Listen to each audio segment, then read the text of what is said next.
Muy buenas a todos. Después de haber visto el sorteo del Mundial de Clubes y fantasear cómo Milton Jiménez le haga un gol de chilena a Neuer y Lema lo quiebre a Di María, bueno, no, tampoco tanto. Eh, y saliendo un poco del paupérrimo presente del actual equipo Boca Juniors, que festejamos el clasificar a Copa Libertadores, no lo puedo creer. Después de que nos haya eliminado Vélez por Copa Argentina, vengo a salir un poco de este presente paupérrimo y voy a traer un top que la verdad tenía muchas ganas de hacer, porque la realidad es que es algo bastante original. En síntesis, es un top de los mejores títulos locales, ligas locales específicamente, ligas de Boca en toda su historia. Es un top que personalmente no vi que se haya hecho o hayan hecho algo similar en otros canales de YouTube, mismo en otras fuentes, como por ejemplo páginas de Google, etc. Y me enorgullece ser el primero, carita fachera facherita, y es un top que tiene un margen y amplitud que no tienen las Libertadores, Sudamericanas, Copas Nacionales y demás trofeos o torneos obtenidos por Boca. Arrancaré primero con unas menciones honoríficas a otros destacables ligas locales, recordadas y o notorias a lo largo de la historia de Boca, tales como el Boca de Falcioni, invicto en el 2011, con 12 victorias, 7 empates y River en la B, Boca campeón en 1964 ganándole a River el torneo local en la última fecha, el torneo metropolitano de 1981 con Maradona como máxima figura de aquel equipo, el torneo de 62, donde ocurre el histórico clásico entre Boca y River y Roma le ataja el penal a Delem en el último minuto. La Liga de 1940, donde Boca inaugura la Bombonera ni más ni menos que con una liga ganada. Tengamos en cuenta que en ese entonces no había Libertadores y en ese contexto era lo máximo para aquel entonces. Y aclarando otra cosa, esto lo voy a tener en cuenta a partir de la era profesional y que tengan el formato de liga. Como dije, solo van a ser ligas, no vale copas nacionales. Un ejemplo rápido, Copa Argentina no valdría. Cabe destacar, para que ya me empiecen a comentar, este top, habrá torneos donde Boca ganó sus torneos no con grandes figuras o recordados por sus nombres, sino por haberlos ganado de una manera única y determinada.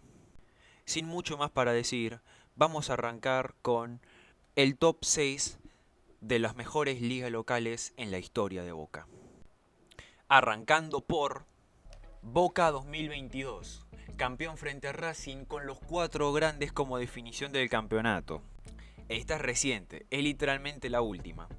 Y es que antes de 2 años ciertamente malos, como lo fueron en el 2023 y el actual 2024, Boca ganó un torneo para el cual tuvo una definición histórica y que merece abrir las puertas de este top. Boca había contratado a Hugo Benjamín Ibarra como director técnico tras haber quedado eliminado en la Copa Libertadores en octavo de final frente a Corinthians, con Sebastián Bataglia como técnico. El equipo de Ibarra había arrancado muy mal, perdiendo frente a Argentinos Juniors y Patronato.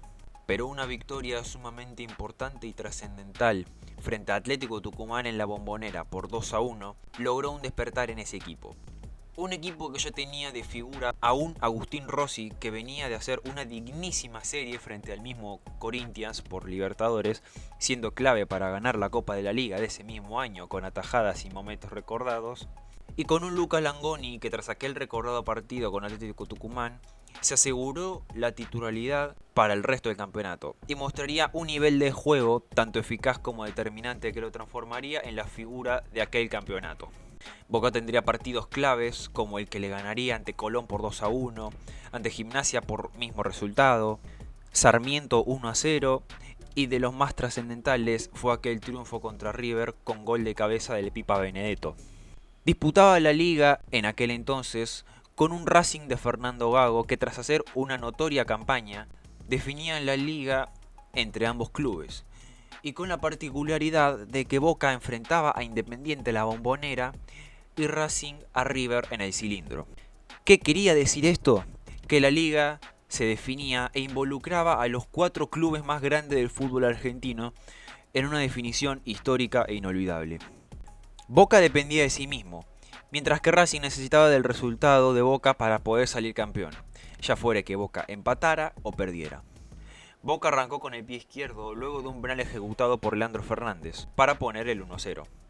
pero Boca reaccionaría rápido, empatándolo con un gol de cabeza de Paul Fernández. Finalizaba el primer tiempo con un 1-1, mientras que en Avellaneda igualaban 0-0 momentáneamente. Para el segundo tiempo, Villa daba vuelta el partido dejándolo 2-1 y Racing, con un penal más sospechoso que mejor amigo de la novia, arrancaba ganando 1-0.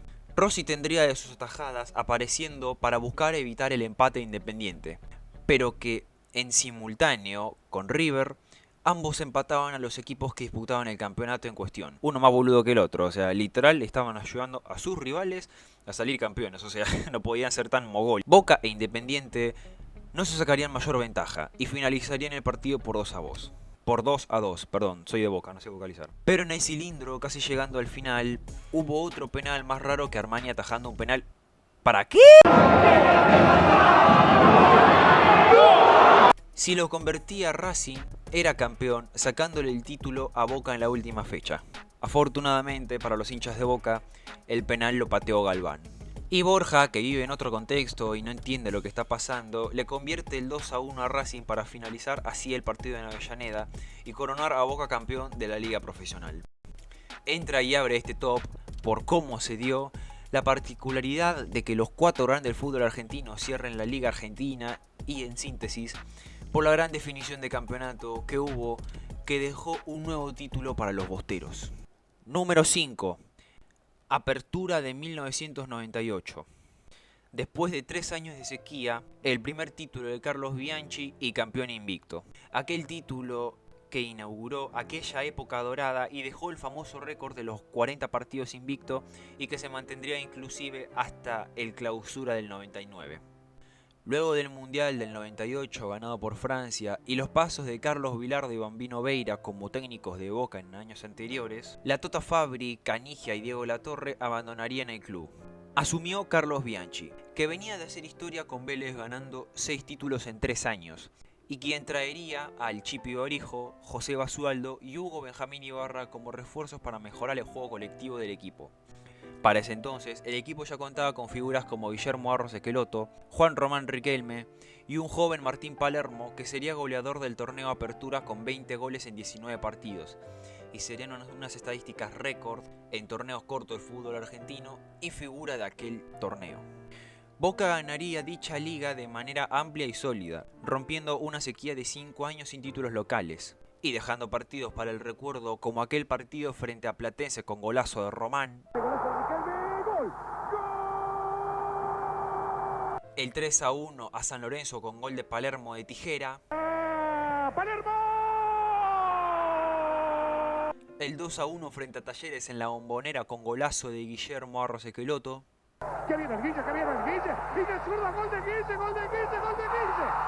o el doblete de Palermo frente a Newell's. Se queda en el quinto puesto por la solidez con la que Boca ganó dicho torneo y con el significado que sería el primer título de una época dorada que vendría para Boca en los años siguientes. Número 4. Torneo Nacional 1969. Boca esa década tuvo la particularidad de que le ganó campeonatos a River en el 62, en el 64, en el 65 y en el 69. Si bien el de 62 tenía jugadores más icónicos y recordados para la historia de Boca, como Antonio Roma, Ratín, Silvio Marzolini, y contando con un clásico histórico como aquel 1-0 donde Roma le atajó el penal a Delem, el del año 69 cuenta también con jugadores icónicos, de hecho quizás el primer gran jugador mitológico de la historia de Boca como lo es Ángel Clemente Rojas, e incluso da la vuelta en el Monumental luego de un 2-2. Y si bien Boca históricamente inclusive también logró salir campeón 6 veces en la cancha de River, de todas esas y a consideración propia, esta es la más significativa por los jugadores y técnicos involucrados, con 5 años de sequía desde el 64, lograr un campeonato casi imperfecto con solo una derrota en 17 partidos y arrebatarle el campeonato a River en la última fecha y en su propia cancha.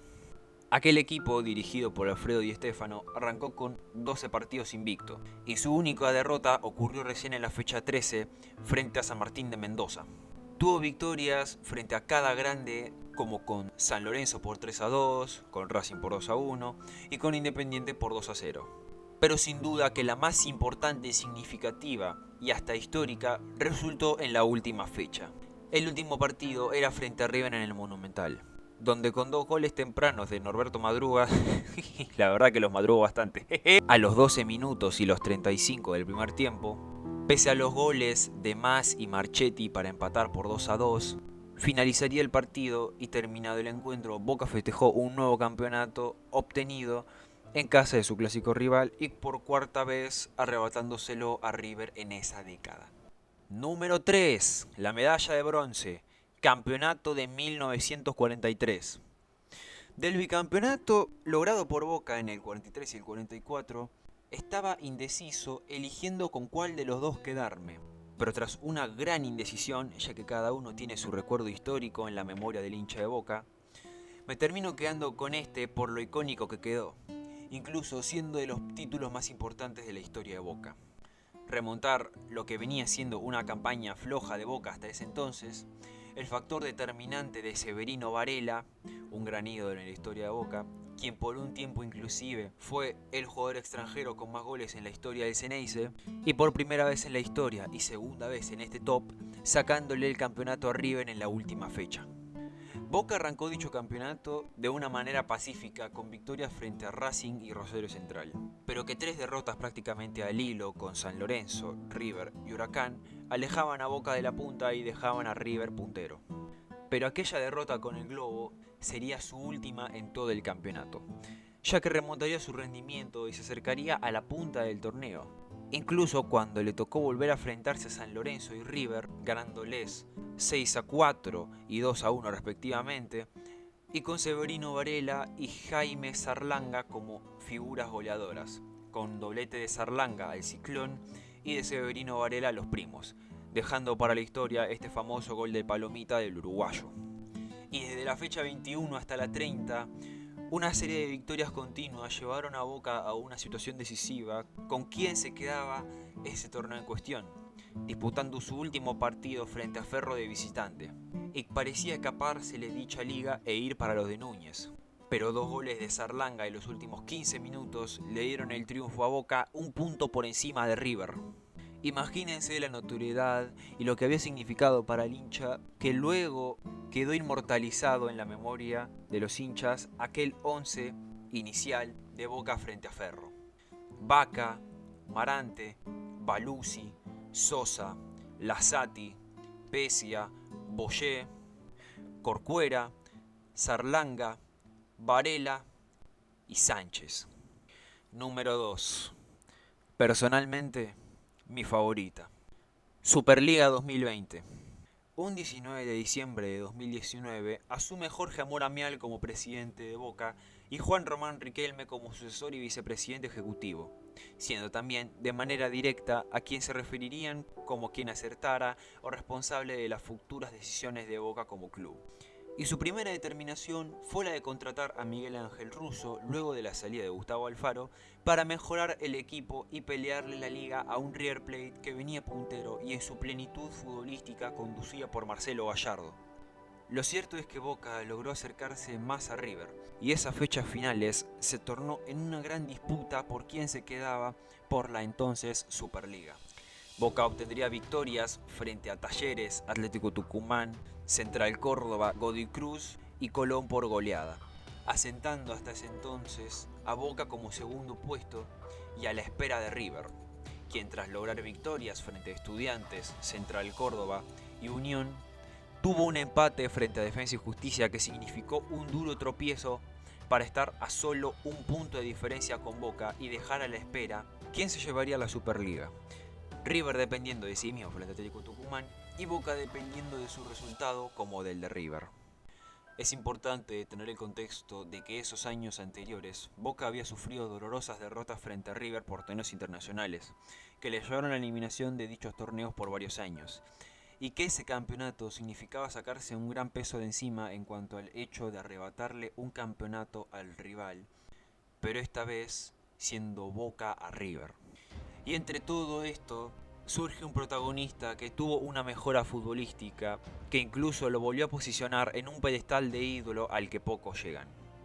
Hablo de Carlos Tevez. Tras haberse ido a China en 2017, al volver muchos hinchas lo miraban de reojo.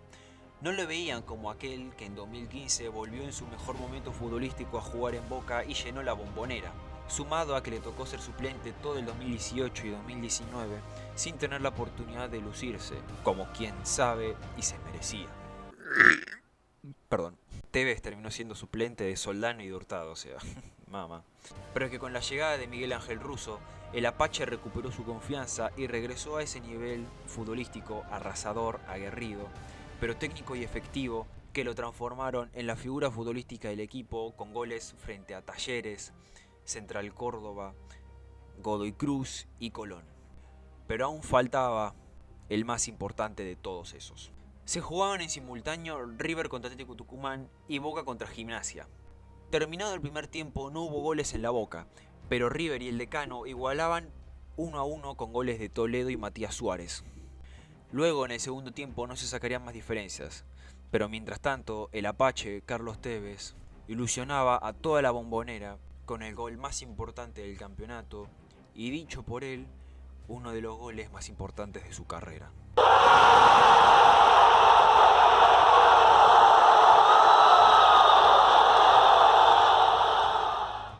Y tras varios festejos millonarios en aquellos tiempos, un 7 de marzo del 2020, en la última ovación a Maradona en una cancha de fútbol, con este y Miguel Ángel Russo en el banco de suplentes, Carlos Alberto Tevez en el campo de juego y Juan Román Riquelme en el palco presidencial, Boca obtuvo una revancha sentimental y en una definición histórica, Boca le arrebataba el campeonato a River, que a consideración y opinión propia, de todas las veces que este mismo suceso ocurrió en toda la historia, esta me parece, con diferencia, la más significativa y memorable de todas, que incluso perfectamente se podría haber quedado con el primer lugar, de no ser por aquel inolvidable Apertura 1992.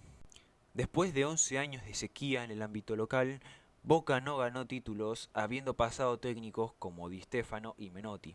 En torneos locales, y luego de haber vivido institucionalmente la peor época en la historia de Boca, donde pasaron 4 técnicos en un mismo año, ocurrió la famosa huelga de jugadores en 1984 debido a pagos pendientes, la Bombonera había sido clausurada casi todo un año, el club había llegado a un colapso económico que casi lo deja en quiebra. Imagínense la situación que en un partido de esa época Boca utilizó remera con los números con fibrón. Ya no se trataba solo de una serie de años sin títulos ganados o que el clásico rival tuviera una ventaja notoria por sobre vos, sino que más fuerte todavía, en aquellos años, Boca casi se va a la quiebra.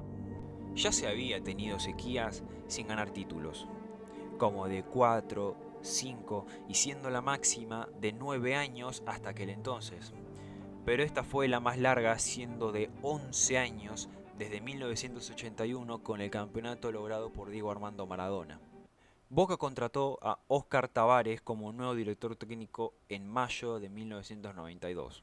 Este ganó una Copa Máster de Supercopa en dicho año, pero seguía dejando que desear en el ámbito local, siendo subcampeón frente al Newell's de Marcelo Bielsa.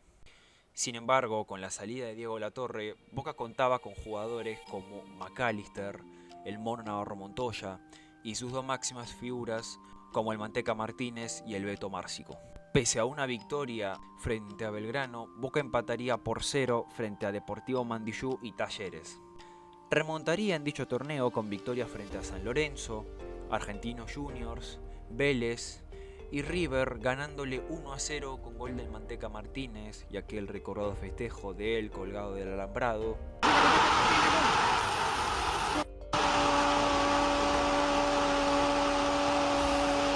De Boca a Sergio Daniel Martínez. Y un penal atajado del Mono Navarro Montoya a Hernán Díaz. Maravilloso, sensacional, extraordinario, genial. Roberto Cabañas y el Manteca Martínez se transformaron en los goleadores del equipo con 7 y 6 goles respectivamente. hasta que llegó aquel partido frente a San Martín de Tucumán. Ya el recibimiento es uno de los mejores y más icónicos en la historia del Ceneice. Aparece Boca.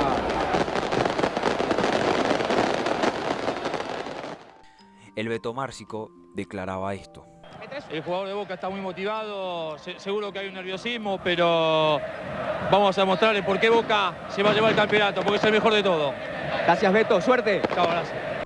Hasta que ya en el partido, con aquel gol de Benetti, Boca empataría 1-1 y con ese resultado le sería suficiente para coronar como campeón un torneo de apertura que con apenas 2 derrotas lograría devolverle la alegría al hincha de Boca, que después de tantos años de desastres futbolísticos e institucionales, ahora se trepaban al alambrado con Claudio Benetti para festejar con efusividad un título que probablemente, si exceptuamos las Copas Libertadores e Intercontinentales, sea muy seguramente el título más importante de Boca en toda su historia. Hasta acá llegó este video. Fue un video bastante largo de hacer. ¿Cómo puedo cerrar ¿Cómo puedo cerrar este video que no sea simplemente diciendo chau, adiós? Bueno, obviamente, suscríbanse, dejen un like.